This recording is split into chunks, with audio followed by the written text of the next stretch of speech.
Paz do Senhor, igreja. Amém. Glória a Deus, né? Toda a glória seja dada a Deus. E dá um frio na barriga.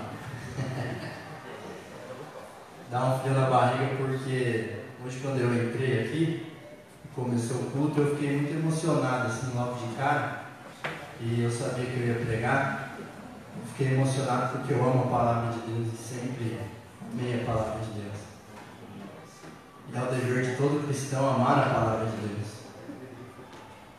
Mas eu sei que eu não sou digno de ministrar essa palavra. Essa palavra é muito poderosa. Essa palavra vale mais do que ouro e do que a prata. E quem somos nós para ministrar a palavra de Deus, do Deus Todo-Poderoso? Então eu me sinto muito impotente diante dela. Mas peço a graça do Senhor, e eu tenho por hábito sempre orar antes de ler a palavra, mas a oração já foi feita por vocês, pelo pastor, por mim. E que Deus me dê a graça de pregar a palavra dele. E esse frio na barriga que dá na gente, eu confesso para vocês que eu trato isso com mais responsabilidade de falar a respeito da palavra de Deus com vocês do que se eu fosse falar com Michel Temer. Eu trato isso com mais responsabilidade do que se eu fosse tratar de um assunto com Donald Trump. Porque eles são homens, e eu vou falar para vocês de Deus. Não há comparação. A palavra que eu vou falar aqui hoje pode mudar a sua vida para sempre. Você crê nisso? Você crê que a palavra de Deus é poderosa e ela penetra onde ninguém vai? Ela vai lá nas juntas e medulas, ela vai lá onde nada alcança e ela sabe o pensamento, o propósito do coração. E é assim que Deus quer falar com você hoje. Ele quer tocar onde ninguém nunca tocou. E Ele quer causar em você uma mudança permanente. Mas para isso, você precisa crer. Eu peço a Deus para que eu seja usado, mas que você também, nesse momento, coloque a sua atenção aqui. A gente vai aqui falar sobre o tema hoje que eu coloquei. Deus está no controle. E esse tema eu preguei na última quarta-feira, né, pastor? E eu me aprofundei um pouco mais nele, porque eu senti que era aqui o caminho que eu devia continuar indo. Então, se você acompanha a Bíblia pelo celular, como é hábito de muitos, se você vê o símbolo do WhatsApp lá em cima, não abre, tá? Fica só no aplicativo da Bíblia. Se você vê o símbolo do Facebook, não abre, porque Deus quer falar com você hoje. E Ele vai falar, porque a palavra dele é poderosa. Amém? Então, dito isso, como eu disse, o tema que eu escolhi hoje é Deus está no controle. Você crê que Deus está no controle? Você crê que nada foge do controle dele? A Bíblia diz que nem o fio do nosso cabelo cai da nossa cabeça sem que Ele permita. Nem a folha de uma árvore cai sem que Ele permita. E se por acaso você pensa que o que está acontecendo com você, Deus por um momento esqueceu, não. Deus está no controle. Ainda que você tenha perdido o controle, Ele não perde. Amém? Então eu vou usar dois textos aqui. E antes de falar rapidamente aqui, não quero demorar, mas antes de falar sobre o tema propriamente dito, eu quero ler com você Salmo 127. Só os dois primeiros versículos. E depois mais um outro texto.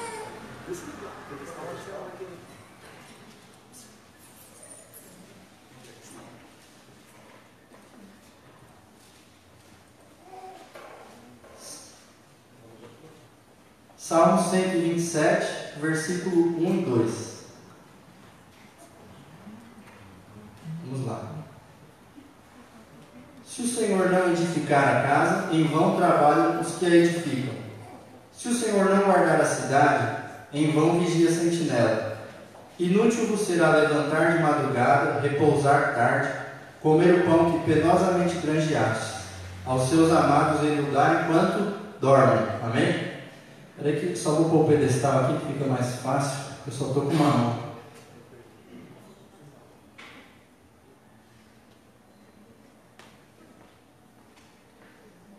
Enquanto isso, pode ir abrindo outro texto que a gente vai ler, Romanos 8, 28.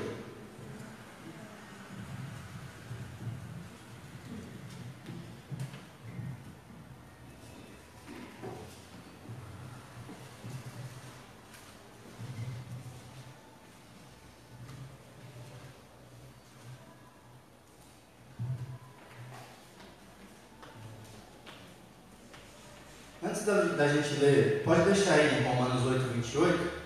Eu vou ler de novo esse texto aqui, que eu li o Salmo 127, 1 e 2, na versão da linguagem de hoje, só para que você tenha uma melhor absorção do que o texto está dizendo. Então, guarda aí Romanos 8, 28 e só acompanha aqui o outro texto na linguagem de hoje. Se o Senhor Deus não edificar a casa, não adianta nada trabalhar para construí-la. Se o Senhor não proteger a cidade, não adianta nada os guardas ficarem vigiando. Não adianta trabalhar demais para ganhar o pão, levantando cedo e deitando tarde, pois é Deus quem dá o sustento aos que Ele ama, mesmo quando estão dormindo. Amém? Agora Romanos 8, 28, vamos lá.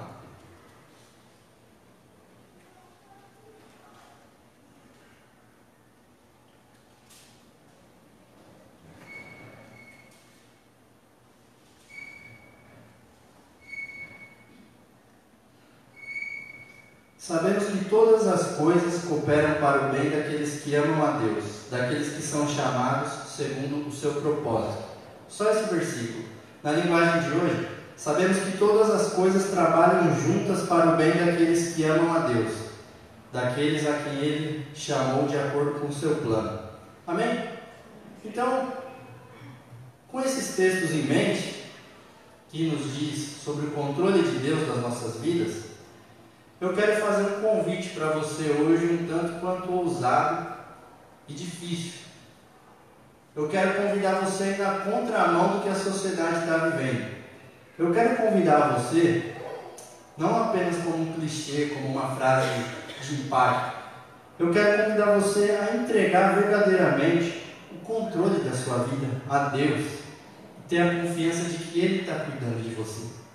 Mas eu quero convidar você a entregar num nível que, se você tiver para ser despejado da sua casa amanhã, você saber que o Senhor pode mudar tudo de última hora e você deitar a cabeça no travesseiro e dormir em paz.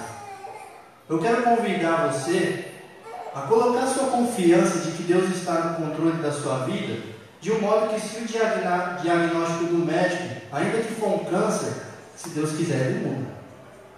E que, se você ficar ansioso, não vai mudar nada. Porque a palavra diz que a nossa ansiedade, no fim da vida, não acrescenta nem um côvado ao curso da vida. Em outras palavras, você não consegue dar nem um passo a mais, por mais ansioso que você ficou. E isso é difícil. Por quê? Porque a gente é ansioso. A gente não é ansioso. Nós somos muito ansiosos. Mas Jesus está nos dizendo que o fardo dele é leve e o jugo dele é suave. E não é para a gente carregar esse peso. Não é para a gente suportar aquilo que não é para a gente suportar. Não é para a gente andar assim. Cada um aqui tem os seus problemas, cada um aqui tem as suas dificuldades. Alguns amanhã já tem alguma coisa, outros já hoje tem. Mas o que eu quero te dizer é que o Senhor está com você nessa. Você não está sozinho. Mas confia nisso de todo o coração. E eu quero te dizer uma coisa. Mesmo que você não saiba, mesmo que você não veja, mesmo que você não esteja sentindo, mesmo que você não esteja experimentando, parece que não está acontecendo nada. Deus está rigorosamente no controle da sua vida. Não escapou um dia dos dedos dele que passasse que ele perdeu o controle. Deus está cuidando de você. Não vai acontecer nada sem que o Senhor permita. E Deus está trabalhando não contra você, Ele está trabalhando por você. Você entende? Porque você às vezes está passando por situações que você fala: meu Deus, por quê? Por que o Senhor permitiu? Porque Deus está trabalhando a seu favor. E você não entende às vezes. A palavra diz que, tem um texto que diz que o que eu faço hoje vocês não entendem, mas amanhã vocês vão entender. Então, por mais difícil que seja a prova, meu irmão, Deus está no controle. E se você é filho de Deus, o final da sua vida já está escrito: a glória, a eternidade. Você é filho de Deus? Está te esperando uma coisa tão boa do outro lado, meu irmão, que essa leve e momentânea tribulação não dá nem para comparar com o que está por vir. Então, o final da sua vida já está escrito. Você crê nisso?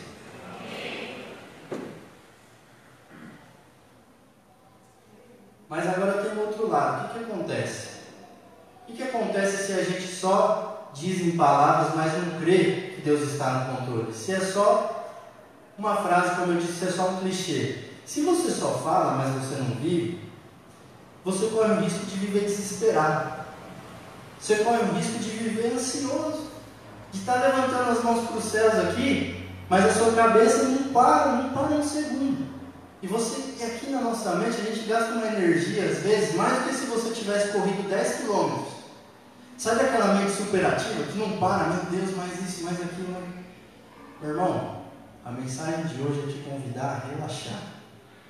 Calma, porque se você não crê nessa palavra, você vai viver assim. Só tem esses dois caminhos. Ou você confia, ou você não confia.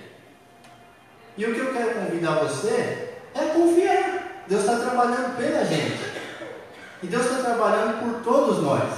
Deus está trabalhando pelo adolescente que está lá na escola pensando qual que vai ser a profissão dele daqui a alguns anos. Deus já tem algo preparado. Deus está abençoando e cuidando da vida do jovem que acabou de casar, da vida do que já é casado, do que veio filho. Deus está cuidando da vida do idoso. Deus está cuidando da igreja, de um modo geral. Deus está cuidando da certa. Deus está cuidando de todos nós aqui. Então, é isso que eu quero te convidar, a crer nesse lado, porque senão você vai andar igual doido, meu irmão. Você viu aquelas pessoas já que parece esse tal de transtorno hoje, que tem aquela bipolaridade que agora está bem, daqui a pouco a pessoa já está doida, daqui a pouco você vai conversar com ela, daqui 10 minutos ela está bem, passa mais 10 minutos ela vai estar quase infartando. Deus não quer que você viva assim. Deus quer que você entregue tudo nas mãos dele. A palavra diz para entregar Pedro, se eu não me engano, o livro de Pedro diz para entregarmos diante do Senhor as nossas ansiedades, porque Ele tem cuidado de nós. Amém? Só para terminar aqui a introdução do nosso tema, Billy Graham, que morreu recentemente, foi um grande pregador, tem uma frase que tem tudo a ver com esse sentido que ele dizia em alguns momentos. Ele dizia assim: eu li a última página da Bíblia, tudo vai acabar bem. Você já leu a última página da Bíblia? Tudo vai acabar bem, desde que você seja um filho de Deus, senão tudo vai acabar mal. Mas estou falando aqui com filhos de Deus, amém? E se por acaso alguém não é, o Senhor está de braços abertos te esperando. Corre para Ele. Mas vamos lá. Dito isso, eu quero dizer para você que nós cremos no Senhor. Nós não cremos em acaso, nós não cremos em sorte, nós não cremos em azar, nós não cremos em astrologia, em numerologia, em tanta gia, em tanta coisa que a sociedade quer dar uma resposta para o ser humano. Só Deus tem a resposta. Deus é a resposta. Jesus é a resposta. Ele é o caminho, a verdade e a vida. Amém? Exatamente. E o texto diz: sabemos que todas as coisas cooperam para o bem daqueles que amam a Deus. Quando Paulo diz sabemos, isso indica, aqui o verbo está no indicativo de uma certeza. Sabemos que todas as coisas cooperam para o bem daqueles que amam a Deus. Ele não está dizendo imaginamos, cogitamos, sentimos. Não, sabemos que todas as coisas cooperam para o bem. Não algumas coisas, não as melhores coisas, que de repente, acontece alguma coisa muito boa e a gente já dá glória a Deus. Oh meu Deus, glória a Deus por essa coisa boa que me aconteceu. Recebi uma bênção, recebi um milagre, recebi uma cura. Mas todas as coisas cooperam, as coisas ruins também cooperam. Você está passando por uma situação difícil? Eu estou, todo mundo está. Todas as coisas cooperam, não são só as boas, não são só algumas. Por isso que a gente precisa entender o que Paulo está dizendo aqui no texto, para a gente não chegar à conclusão precipitada, né? Porque às vezes a gente só lê o texto, a gente só lê uma parte, não entende o contexto. Mas eu quero convidar você a entender o contexto hoje dessa mensagem, para você não sair daqui com meias certezas, com meias verdades. E nisso eu quero fazer um parênteses aqui na mensagem. Até fiquei em dúvida se eu faria ou não esse parênteses. Mas Deus colocou uma certeza no meu coração de entre parênteses aqui, falar um pouquinho a vocês, quando eu digo que a gente precisa examinar o que as Escrituras dizem.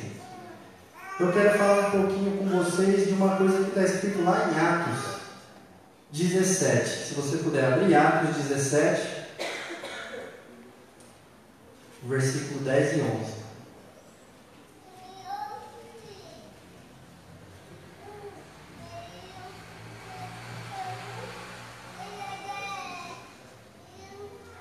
Atos 17.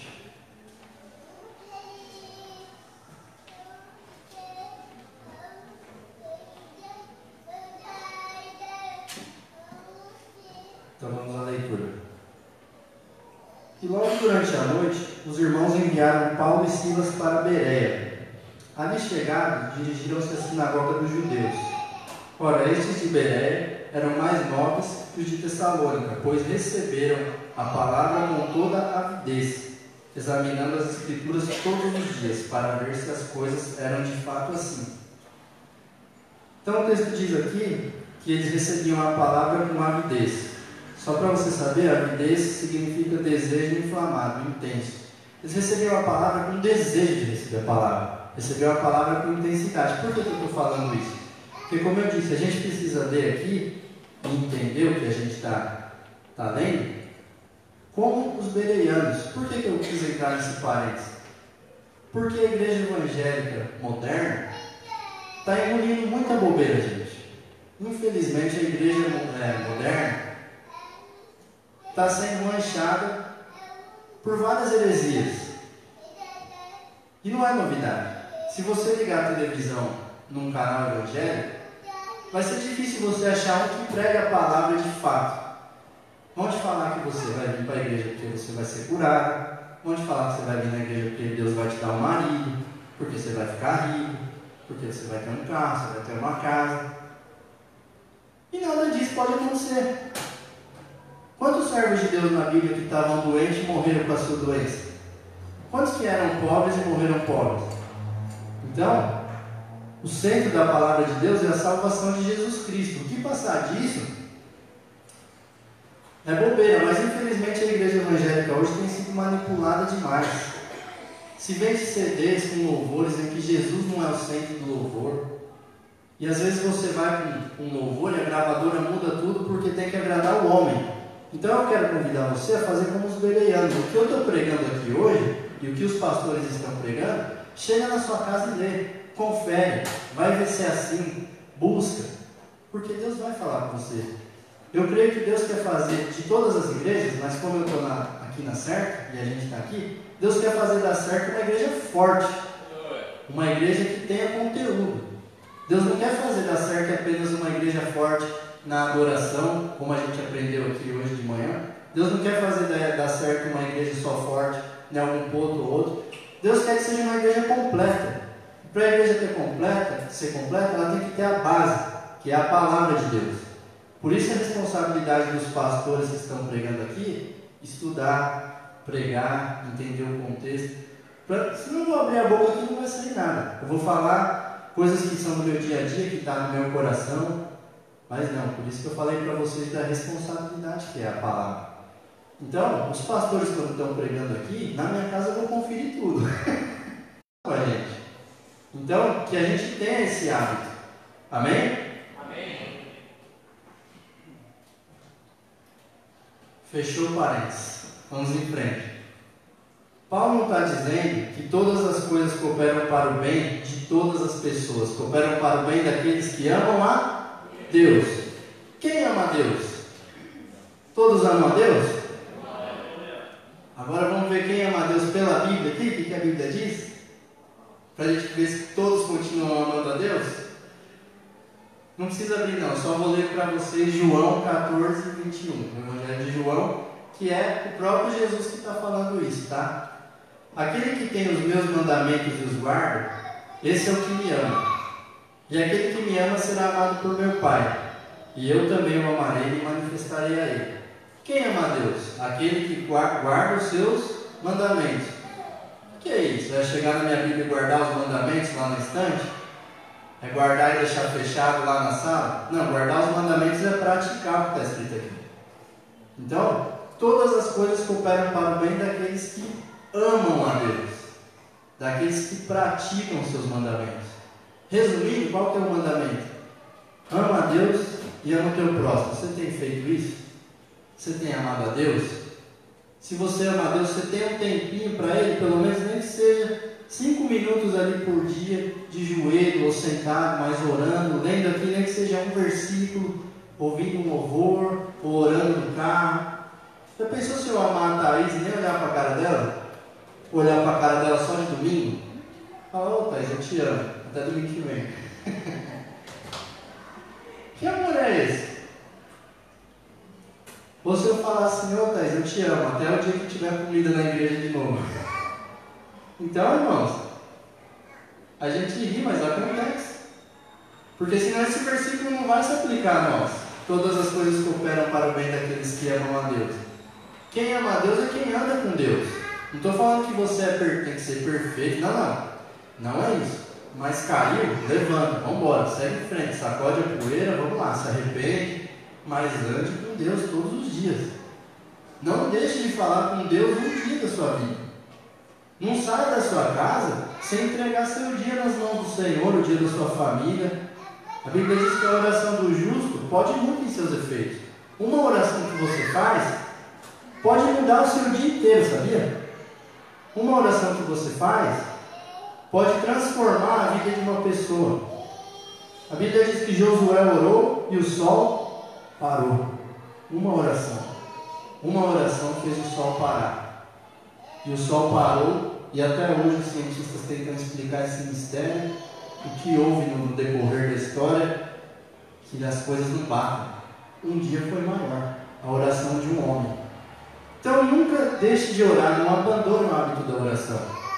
Porque hoje, infelizmente, o inimigo quer afastar a gente da oração. E eu falo para vocês, por experiência própria, o que eu fazia há um tempo atrás, porque mudei os meus hábitos. Eu gastava mais tempo em WhatsApp, Facebook, Netflix, futebol, do que às vezes falando com Deus. E aí queria que o Senhor falasse comigo, queria ter alguma experiência com Deus, queria ser usado de alguma forma. Mas se for para ficar no WhatsApp, eu fico 1 hora, no Facebook fico, mas para orar, não consigo orar 2 minutos. O que está acontecendo com a igreja, gente? A igreja primitiva perseverava na oração, os grandes homens de Deus perseveravam na oração. Você é um grande homem de Deus, você é uma grande mulher de Deus, mas o diabo não quer que você seja. Persevere na oração e Deus vai falar com você. A oração, como a gente aprendeu, é uma via de mão dupla. Você fala e Deus responde, amém? Então, amém. Todas as coisas cooperam para o bem, diz o texto. Que bem é esse? Que objetivo que é esse? Que a gente tanto diz, todas as coisas cooperam para o bem daqueles que amam a Deus. É um texto que muita gente posta, é um texto que muita gente diz, tem até um dito uma moda, que até não os cristãos e cristãos, muita gente usa. Coloca uma foto lá no Facebook, alguma coisa, hashtag Deus no comando. Vocês já viram isso? Deus no comando, joinha. Ou seja, Deus está no controle, né? E a gente diz muito isso, mas para quê? Para o bem, todas as coisas cooperam para o bem. E eu quero agora chegar à conclusão com você, que bem é esse? Será que todas as coisas cooperam para o bem? Quando eu chegar nesse bem, é ter todas as minhas dívidas pagas? Será que todas as coisas quando cooperam para o bem, é eu arrumar um casamento, alcancei o bem? O que será esse bem? Todas as coisas cooperam para o bem. O próprio Paulo nos dá a resposta, que é o seguinte: Deus nos predestinou para ser conforme a imagem do seu Filho. Esse é o bem. O grande projeto de Deus não é só levar você para a glória, mas transformar você à imagem do Rei da Glória. O bem, entre outras coisas, é que você seja parecido com Jesus. Esse é o objetivo do Evangelho. Eu acredito que a maioria aqui já teve alguma experiência de estar conversando com alguém e a pessoa perguntar: você é cristão? Você é crente? A maioria já teve, né? É Jesus em você. Mesmo com esse tanto de defeito que a gente tem, esse tanto de pecado, Jesus brilha em nós. E esse é o objetivo, cooperam para o bem, para que você se pareça com Jesus. E aqui cabe uma ilustração, que dificilmente eu vou fazer uma pregação sem trazer uma historinha para vocês, é hábito mesmo, como Jesus contava parábolas, que fica melhor na mente. A ilustração é a seguinte, eu aprendi com outro pastor. Tinha um homem lá caindo numa areia movediça, e ele estava lá se debatendo, e quanto mais se debatia, mais afundava, e ele afundando, e gritando por socorro, e não tinha ninguém, e ele começou a clamar: Senhor, me ajuda, meu Deus, me ajuda, eu estou aqui, eu estou morrendo, pedindo ajuda e gritando. E aí apareceu um homem lá, e ele já estava quase que só com a mão para fora assim, pegou na mão dele, puxou ele para fora e trouxe ele, colocou ele em terra firme, ficou a salvo ali. E aí o cara agradeceu, né? Muito obrigado, você salvou minha vida e tal. Ele falou: não, de nada, mas você está num estado deplorável, todo sujo de lama, machucado, todo ferido. Espera aí que eu vou te levar, fica aí. Tacou minha mangueira, as mangueiras de bombeiro mesmo, porque quando você está afundado na lama, um banheiro não resolve, tem que ser. E lavou ele, deixou ele limpinho, cuidou das feridas dele, tratou ele, ele ficou bem. Assim é Deus quando te tira do pecado. Ele não quer só tirar você do mar de lama, Ele quer limpar você. Não basta salvar você, Ele quer que você não permaneça no estado como você estava. Então o Senhor quer cuidar de você. E aqui, por isso que eu disse, o grande projeto de Deus não é só levar você à glória, mas é que você entre lá a imagem do Rei da Glória. Você já vai entrar parecido com Jesus, amém?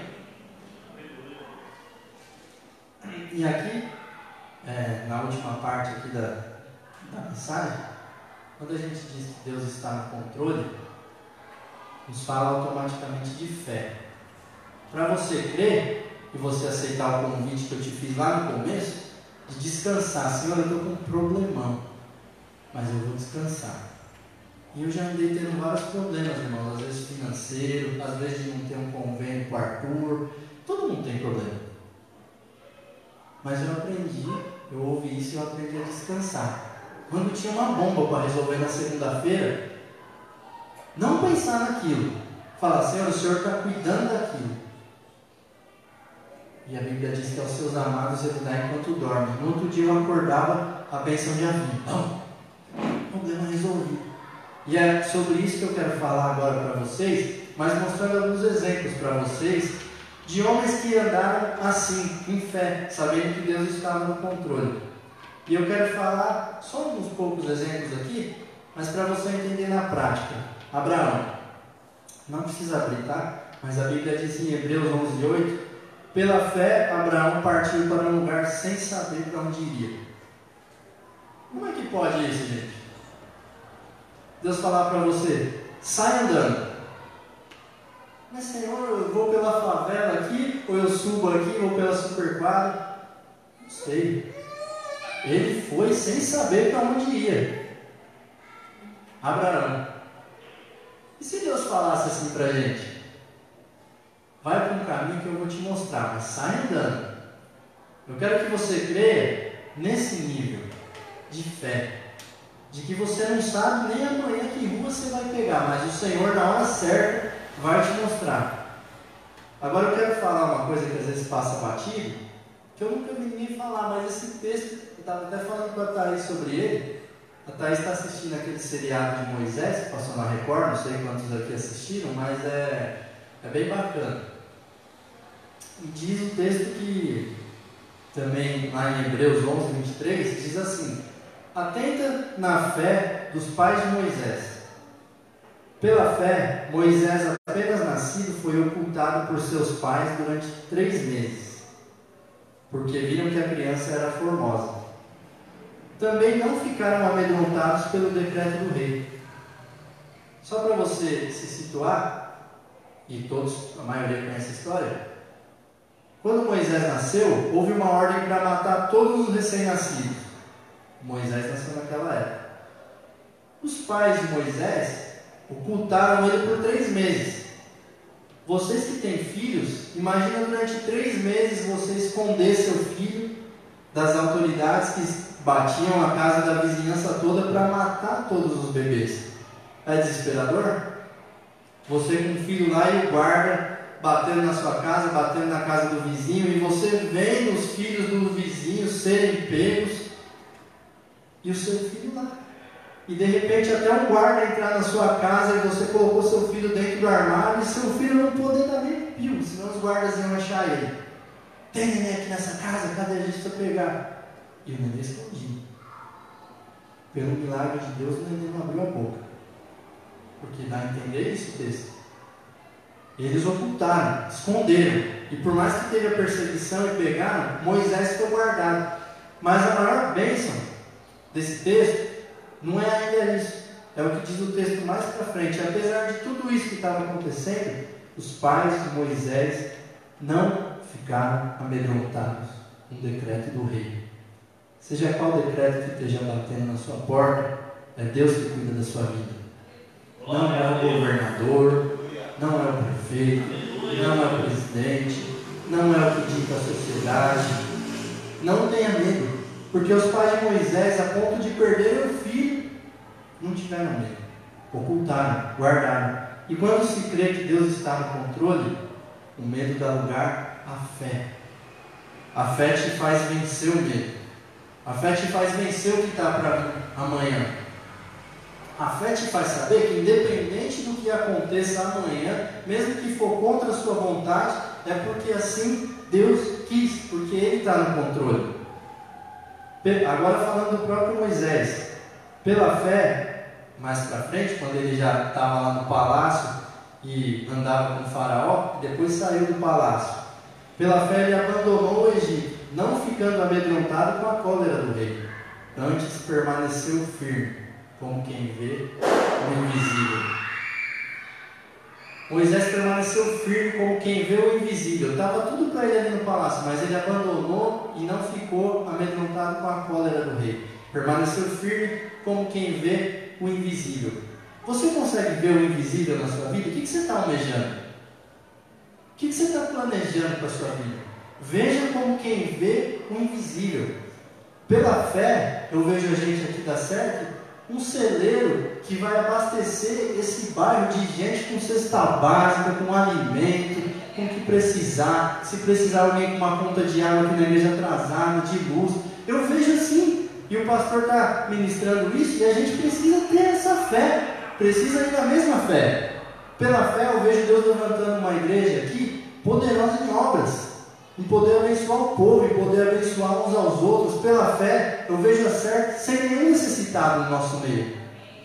Isso é um sonho que todo o cristão deve ter, de viver como uma igreja primitiva, que não tinha necessitados entre eles. E pelo contrário, contavam com a simpatia do povo, e dia a dia o Senhor ia acrescentando os que iam sendo salvos. O que você está vendo na sua vida pela fé? Permaneça firme, como quem vê o invisível. Uma hora o invisível vai virar visível. Em nome de Jesus. A nossa fé não pode ser firmada em brincadeira, gente. A nossa fé não pode ser firmada em oba-oba. A nossa fé não pode ser firmada em ondas de heresias que vêm e vão, fazendo o povo de Deus de comércio, fazendo o povo de Deus como moeda de lucro. Não, a nossa fé tem que estar firmada na palavra de Deus. E se assim não for, a Bíblia diz que um dos grandes sinais dos últimos dias vai ser a apostasia. Se você não tiver a sua fé firmada na palavra de Deus, que nem eu falei, ou é um caminho ou outro, a apostasia vai te pegar. E a gente vê a fé de muitos esfriando. E é triste quando esfria a fé de muita gente, que às vezes você vai falar, a pessoa já se endureceu, ela não quer mais nem saber. Mas deixa a fé de Deus cada dia mais entrar no seu coração, deixa a fé de Deus cada vez mais crescer em você, peça para Ele fé, sabedoria, amor, unção que Ele vai te dar. E a gente vai caminhar junto. Um caindo, o outro levanta, e se o outro cair, o outro levanta, mas a gente vai andar juntos, irmãos. Esses últimos dias a coisa vai ficar feia, mas o Senhor vai nos dar graça. E eu creio que a maior alegria de uma igreja local, e principalmente do líder, no caso do pastor Glauber, você já imaginou no dia do arrebatamento, Deus arrebatar a igreja que for certo inteiro? E o pastor olhar para trás, está todo o rebanho aqui reunido. E a gente entra e bate continência para o Senhor e Ele fala: pode entrar, aqui é o descanso de vocês. É isso que está nos esperando, mas a gente não pode deixar de crer. A gente tem que crer. O mundo vai fazer você não crer. O mundo vai colocar um monte de atrativo para você nem dar atenção a isso. Para você achar que isso aqui é coisa que vai acontecer um dia, talvez. A fé está sendo atacada, né? Todos os dias. Com vários atrativos para você não ler a Bíblia, para você não orar, para você não vir ao culto. Os cultos cada vez parece que vem menos pessoas. O que é isso? É o diabo atacando, confrontando. O inimigo não está feliz. Mas a gente vai levantar um exército nesse lugar pela fé. E a gente vai buscar quem está afastado. A gente vai buscar o perdido. Vai visitar o doente. Vai visitar o preso se for necessário. Vamos colocar nossas mãos no arado, irmão. É que nem o Glauber falou. Eu saí do teclado, mas já não tive descanso. Já veio a palavra. Mas eu não saí do teclado para descansar. O meu descanso é no céu. Eu saí do teclado porque eu tinha que dar uma atenção a mais para minha família lá de domingo e os horários do ensaio não batiam. Por isso saí, talvez um dia volte. Mas Deus já me colocou a palavra. E Deus vai te colocar sempre alguma coisa para você fazer. A gente tem vários dons, vários talentos na igreja, e a palavra diz que o talento que Deus te deu não é para você enterrar ele, esconder ele. É para você abençoar outras vidas com ele.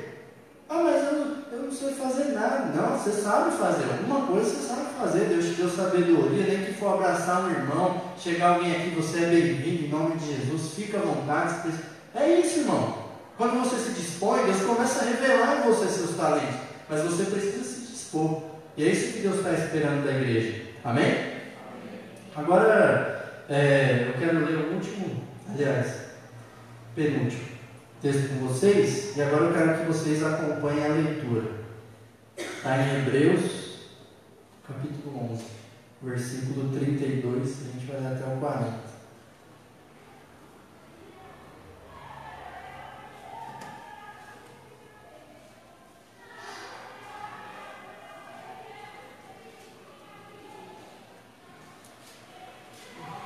Hebreus capítulo 11, versículo 32.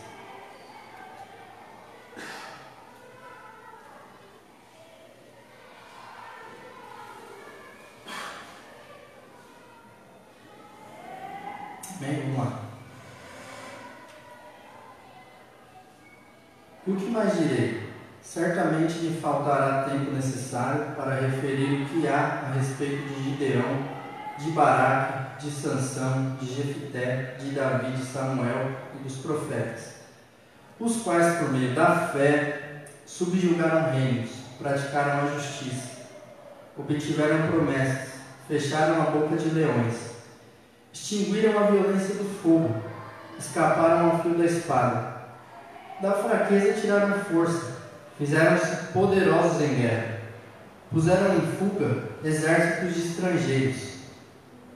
Mulheres receberam pela ressurreição os seus mortos. Alguns foram torturados, não aceitando seu resgate, para obterem superior ressurreição. Outros, por sua vez, passaram pela prova de escárnios e açoites, sim, até de algemas e prisões. Foram apedrejados, provados, cerrados ao meio, mortos ao fio da espada. Andaram peregrinos, vestidos de pele de ovelhas, de cabras, necessitados, afligidos, maltratados, homens dos quais o mundo não era digno, errantes pelos desertos, pelos montes, pelas covas, pelos antros da terra. Amém? Ainda mais o 39 e 40. Ora, todos estes obtiveram bom testemunho por sua fé. Não obtiveram, contudo, a concretização da promessa, por haver Deus provido coisa superior a nosso respeito, para que eles, sem nós, não fossem aperfeiçoados. Então aqui, você viu o que acontece com homens de fé aqui? Com pessoas de fé? Você está disposto a isso? Não estou dizendo que isso vai acontecer, mas estou dizendo até aonde isso pode ir. Por meio da fé, subjugaram reinos, praticaram justiça, obtiveram promessas, fecharam a boca de leões. Extinguiram a violência, o fogo, escaparam ao fio da espada, da fraqueza tiraram força, fizeram-se poderosos em guerra, puseram em fuga exércitos de estrangeiros e outras coisas que o texto continua. Olha o que a fé fez com os servos de Deus. Olha o que a fé faz até hoje. Essa fé faz. Você crê num Deus que é criador do céu e da terra, é dono do universo. Seu problema é grande, meu irmão, você não tem ideia do tamanho do seu Deus. Se você vier falar para mim o tamanho do seu problema, eu vou te falar o tamanho do seu Deus. Como ele é poderoso. Mas o que eu quero dizer aqui, é que vocês viram que aqui mais para frente do texto, no versículo 36, outros por sua vez passaram pela prova de escárnios, açoites e até de algemas e prisões. Foram apedrejados, provados, cerrados pelo meio, mortos ao fio da espada, andaram peregrinos, vestidos de pele de ovelhas e de cabras, necessitados, afligidos, maltratados. Amém? O que eu quero te dizer é o seguinte: houve uma perseguição ferrenha contra o povo de Deus na época dos imperadores. Houve morte para que essa palavra chegasse aqui para você hoje. Pessoas foram mortas pagando preço para que esses textos estivessem nas nossas mãos hoje. Isso não é conto da carochinha, isso aconteceu. Mas o que eu quero dizer para você é o que relata os escritos históricos. Isso não está na Bíblia, mas isso está nos arquivos da história. Se você estudar um pouco o que aconteceu ali no Coliseu, você vai encontrar algumas coisas do tipo das que eu vou te falar aqui agora. Alguns cristãos eram jogados com as suas famílias lá dentro. Você é cristão? Você confessa Jesus? Vem você, a sua esposa, vem seu filho. Vai lá para o meio da arena. Juntavam, montuavam cristãos. Daqui a pouco soltavam leões famintos vindos da Etiópia para devorar os cristãos.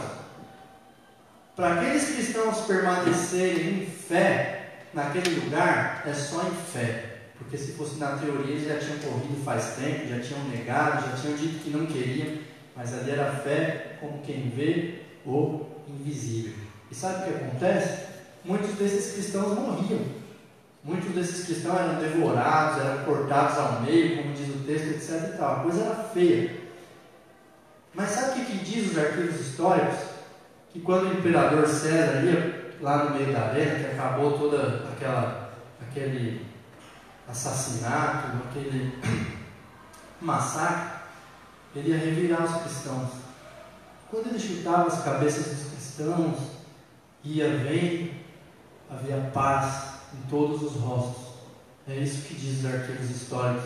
Nenhum cristão morreu ali naquele lugar em que não houvesse uma tranquilidade no semblante. E diz ainda mais, diz uma coisa que a história não diz para você se você não for lá pesquisar, porque não é interessante que a gente saiba disso. Diz que muitas vezes cristãos eram jogados naquele meio daquela arena e os leões eram soltos. Chegavam perto dos cristãos, recuavam. Leões famintos, há dias, quando iam morder o povo de Deus, aqueles homens firmes na fé, fitavam ali os leões que for, eles recuavam. Sabe o que acontecia? César tinha que remarcar a data de morte de alguns e alguns nem morriam. Porque o próprio João, apóstolo de Jesus, no fim da sua vida, também está lá nos arquivos históricos. Tinham morrido todos os apóstolos, só faltava João. E diz os textos lá escritos na história que João falava assim, perseguiam ele falava, podem me matar, eu quero me unir com os meus irmãos, os apóstolos, eles já estão lá agora, só sobrou eu. Tamanha fé. E encheram um tanque com óleo fervendo. Imagina você fritar um pastel, mas você colocar um tanque enorme para caber um ser humano ali dentro em vez de um pastel. E aqueceram aquele óleo muito, ao ponto de João morrer ali fritado. E jogaram João lá dentro. O que aconteceu? Ele começou a tomar banho como quem estivesse tomando banho numa banheira. Aquele óleo não queimava ele.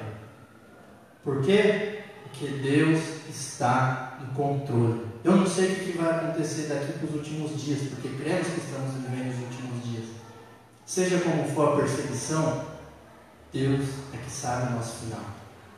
Deus é que está cuidando da nossa vida. Se Ele quiser nos livrar, Ele nos livra. Se Ele não quiser, Ele também é Deus. Todavia, vamos confessar que Jesus Cristo é o Senhor da nossa vida, Jesus Cristo é o Senhor da nossa casa, Jesus Cristo é o Senhor da nossa família, e Jesus Cristo é quem está cuidando do seu amanhã, do seu daqui a pouco, daquela conta que está te deixando desesperado. Deus é quem está te cuidando daquele carro que você bateu e não tem dinheiro para arrumar. Deus está cuidando da sua saúde. Deus está cuidando do seu casamento, daquele problema na sua família que você teve e que você não sabe como resolver. Entrega nas mãos dele.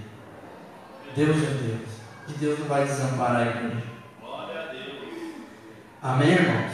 Amém. E aqui para encerrar, eu quero ler com vocês só mais um texto, agora sim é o último.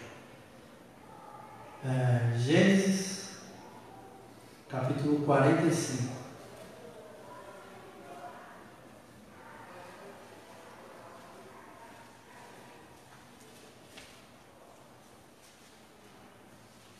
A gente vai ler o versículo 5 e o versículo 8, tá?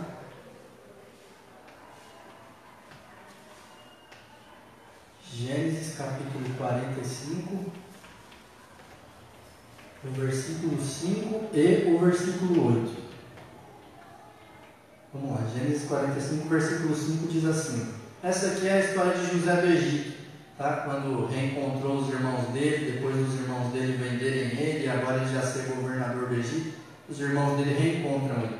Diz assim o texto, José dizendo para os irmãos dele: agora, pois, não vos entristeçais, nem vos irriteis contra vós mesmos, por me haveres vendido para aqui, porque para a conservação da vida Deus me enviou adiante de vós. Versículo 8. Assim não fostes vós que me enviastes para cá, e sim Deus que me pôs por pai de Faraó, e senhor de toda a sua casa, como governador em toda a terra do Egito. O que é isso? O que José está dizendo aqui para os irmãos dele? Não vos irriteis contra vós mesmos, porque os irmãos de José todos conhecem, venderam ele e no final José virou governador do Egito. O que José está dizendo para os irmãos dele e o que Deus está dizendo para você?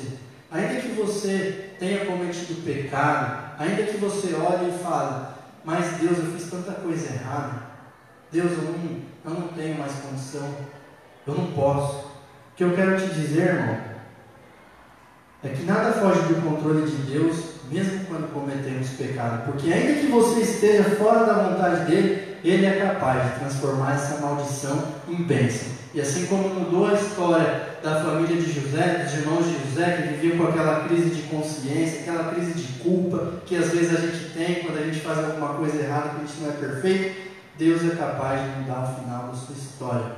Ainda que você esteja numa situação que você fala, meu Deus, para mim não dá, eu fui até um ponto que já não tem como voltar atrás. Tem. Deus é Deus, Ele é o alfa, Ele é o ômega, Ele é o primeiro, Ele é o último. Ele tem todo o poder sobre a sua vida. E agora encerrando, irmão, de verdade, eu quero contar mais uma historinha para vocês, tá? Para que vocês guardem ela e lembrem dela e possam aplicá-la na vida de vocês. E essa história diz a respeito de um menino, também contei aqui no culto de quarto, alguns talvez lembrem, mas ela diz a respeito de um menino. Ele era muito trabalhador, o menino. Ele tinha lá seus 15 anos, mas ele não fazia corpo mole. Morava numa casa pobre e já adolescente ajudava a sua família. Esse menino, ele vendia frutas na feira. Ele tinha lá sua banquinha e sempre estava lá na feira vendendo as suas frutas para de alguma forma ajudar a pagar as contas ali da sua casa. E um dia esse menino trabalhou muito. Ele trabalhou lá na feira, mas carregou peso, e para lá e para cá, e não parou. Sempre trabalhava, mas nesse dia ele trabalhou além da conta. Ele trabalhou mesmo. Chegou em casa, sabe aquele dia que você chega exausto, que você só toma banho, você nem deitou no colchão, seu corpo já apagou, você só bate. Ele chegou nesse estado, chegou cansado. E antes dele dormir, ele pediu uma coisa para a mãe dele. A mãe dele muito amiga dele, a mãe dele uma serva de Deus. Ele pediu para a mãe dele como ele sempre pedia. Falou, mãe, amanhã eu vou trabalhar, eu tenho que trabalhar. E eu quero que a senhora me acorde às 4 horas da manhã. E quem trabalha em feira tem que acordar cedo, tem que montar as coisas, e precisava acordar cedo. E ele pediu para a mãe dele: mãe, me acorda 4 horas da manhã, que eu preciso trabalhar e eu já vou deitar que eu estou cansado. Foi deitar e dormiu. E a mãe dele falou: tá bom, meu filho, tudo bem. E quando o menino pegou no sono, a mãe dele pensou consigo mesma, né? Nossa, meu filho está muito cansado. Eu não vou chamar ele 4 horas da manhã, não. Eu vou deixar ele descansar. Deixa ele dormir até mais tarde. Ele precisa. Sabe quando a mãe olha para o filho e sabe que tem alguma coisa que não está bem? Quem tem filho aqui sabe. Quando o pai olha para o filho, ele já logo identifica: alguma coisa não está bem. Quando eu quebrei o braço, a mão, eu até falei para a Thaís: eu vou chegar na casa da minha mãe, ela vai dar 2 passos para trás e perguntar: o que é isso? E foi dito e feito. Cheguei lá desse jeito, né? Não tinha falado nada para ela. Ela abriu a porta e fez: o que é isso? E assim, os pais olham para o filho e sabem quando tem alguma coisa errada, ainda que não tenha aparente, mas sabe. E a mãe desse menino estava assim. Meu filho está cansado, ele precisa descansar e eu não vou chamar ele às 4 horas da manhã. Ainda que tinha dito para ele que ia chamar, mas depois ela viu que era melhor ele descansar. E assim foi. Passou a noite e a mãe do menino acordou cedo, porque ela sempre acordava cedo, mas não chamou ele. Quando deu 8 horas da manhã, ela foi lá chamar ele. Falou: filho, acorda, você vai lá trabalhar, você pediu para mim te acordar, eu estou te acordando. Só que o menino acordou e viu que já estava dia, já estava sol, e ele era acostumado a acordar às 4, está escuro. Ele falou: que horas são, mãe? Não, são 8 horas. Não era para você pedir para a senhora me chamar 4 horas, mãe. Já são 8 horas, e agora? Eu preciso sair correndo para trabalhar no menino. Não, filho, calma.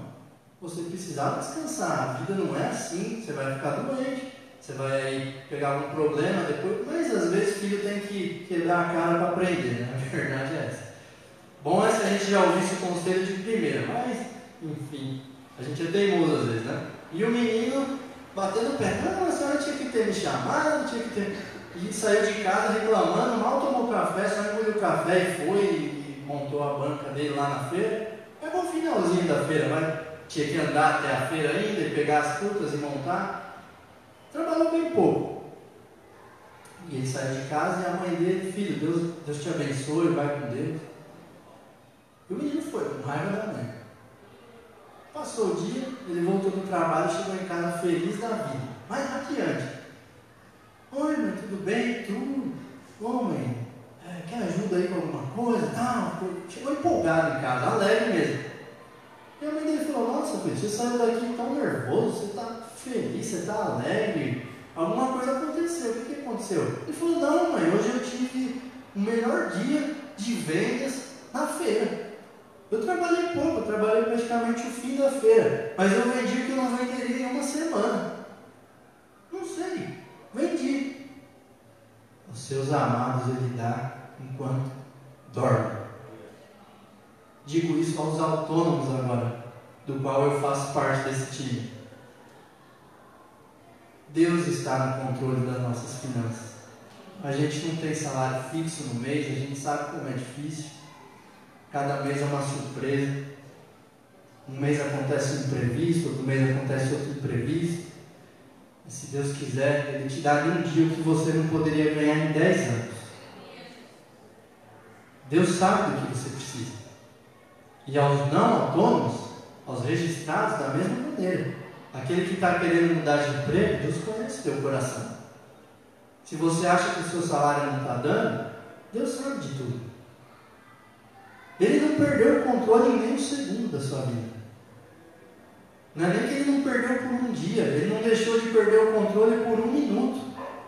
E hoje eu quero te convidar, se você deixou de acreditar nisso, saia daqui com essa palavra. Deus está cuidando de você. E ali o menino falou: mãe, eu não acredito, olha o que aconteceu. E a mãe dele falou: filho, você não sabe de nada, filho. Você acha que é o seu trabalho? Você acha que é você que faz alguma coisa? É claro que a nossa parte é trabalhar. Mas eu aprendi uma coisa. Eu estava fazendo tratamento nos dentes esses tempos atrás. e o Hanson, alguns conhecem aqui que é o dentista, me disse uma coisa que eu não vou esquecer pro resto da minha vida. Ele falou assim: Tiago, sabe a frase que Deus mais odeia que você diga? Eu falei: qual? Ele falou: a frase que Deus mais odeia é quando você diz assim: eu preciso trabalhar. Como assim, Hanson? Eu preciso trabalhar. Ele falou: Deus odeia quando você diz essa frase no sentido de que é você que garante alguma coisa.